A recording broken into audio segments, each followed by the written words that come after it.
All right, guys, today we're going to show you our entire shed build in 9 minutes. 12 feet by 24 feet. Built it ourselves, and we're going to do an entire cost breakdown of this thing at the end of the video and compare it to how much you might expect to pay for one of these if you go buy one from a dealer somewhere who's selling these at a business on the side of the road. So come along with us. We're going to show you our shed build, and let's get after it.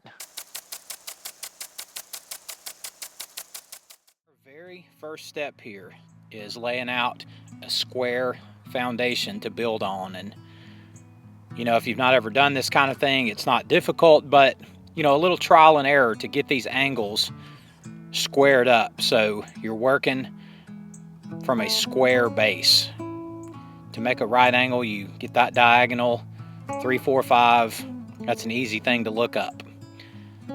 So the first step after that is moving into the joist, and we marked everything off. And look, we're DIYers here, and you know, we kind of left things where we could adjust as we needed to adjust. And as you can see, when we started laying the flooring down, you know, we had to take some of those joists back off because things didn't line up just right. So it always takes longer than we think it should, but that's part of doing it yourself. So no worries, we just adjusted, did what we had to do, and got this flooring put down. It's 3/4 inch pressure treated plywood. That stuff will last for a long time. Very heavy duty. It's expensive, but it makes for a very solid floor. And you want to stagger your sheets. You know, you don't want to put them in a straight line and create a solid seam going across your floor. You want to do it kind of in a checkerboard type of pattern for maximum strength and long lasting.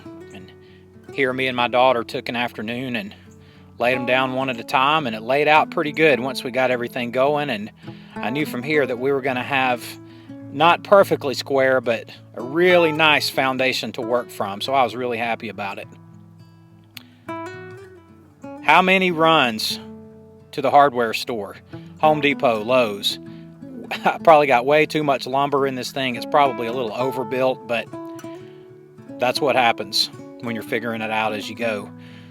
So then we started taking that lumber and framing up our walls. This is just simple standard framing. We did ours on 24-inch centers, and on every other stud, I put 2 studs, just a double stud there, where our 4-foot wide sheeting would meet. Everywhere there was going to be a seam in the sheeting, I decided to put 2 studs just to make it a little bit easier to make sure that everything lined up correctly and that I could get the kind of joints that I wanted to get. So yeah, it's a little overbuilt. Yeah, it's got some extra studs in the wall, but I don't mind doing that a bit. And onto the rafters, and once again, we were making this up as we went. We just kind of made up a rafter pattern, just kind of, you know, cut several rafters until we found a way to do it that fit, and then we just duplicated that same pattern however many times it took to get from one end to the other, and it worked out really good. I would recommend not building it quite as steep as we built it. The pitch of the roof is too much. And the sheeting that we're using is T111 siding. I've used that for a lot of things through the years. It's just a really heavy, durable, long-lasting siding. These sheets are pretty heavy, pretty hard to work with by yourself. It can be done. I've done it. But here I have my wife and my daughter helping me, and they were so good in holding it up while I put the screws in it and got it straight. And it really made quick work out of getting the siding on it. And getting that siding on it adds a ton of stability to your framing. Now you've got a real stable structure there. Once you get that siding on there and securely fastened, it really beefs the thing up, and some of the worries that might be present about your framing falling over and that type of thing, you get that siding up, those things are long gone. So as you can see, 4 sheets on each end, 8 sheets on each side. That's a total of 24 sheets of T111 that it takes, including the door, to build this, and then a couple of sheets for those gable ends. Then on to the roofing. Again, this was steeper than I anticipated. It was really hard to get up there and work on that roof, but we used 1/2 inch OSB. I think actually it's 7/16 OSB, but practically the same thing. And we got that roof covered in, I think, a couple of days work. Got that done, and didn't take too long, and didn't have too much trouble getting things to line up, getting those rafters you know, was a little bit challenging because they certainly weren't cut perfectly right. But I didn't get any video of the shingles going up, but you just nailed the shingles up.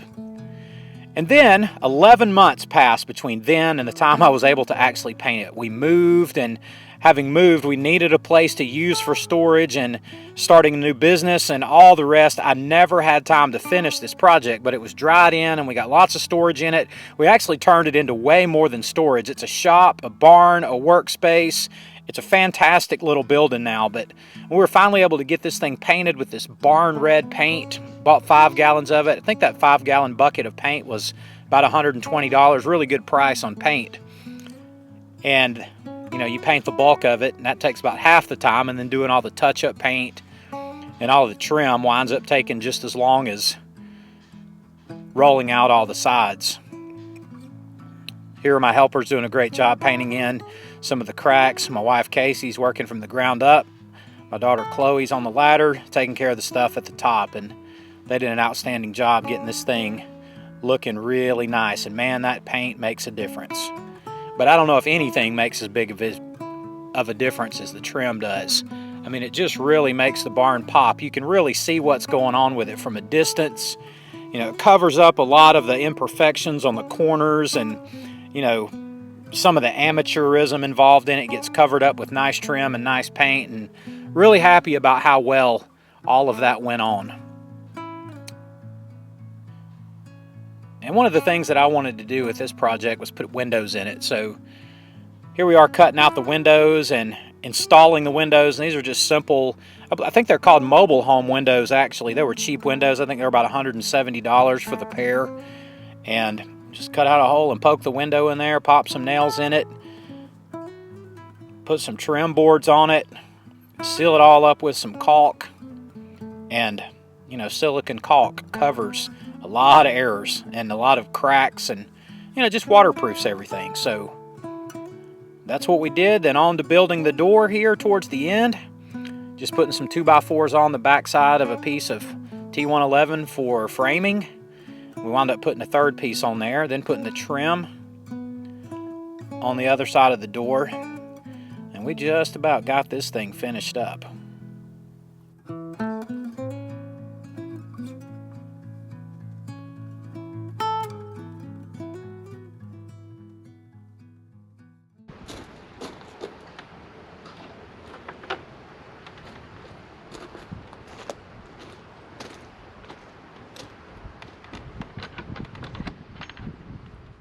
Now, I stopped at a couple of businesses that build similar sheds to the one that we built, similar in size, and in my area, we could expect to pay somewhere around $9,500 for this if we had bought it and had it delivered to our house and set up. So just to have an idea of the cost difference in building it yourself versus buying it.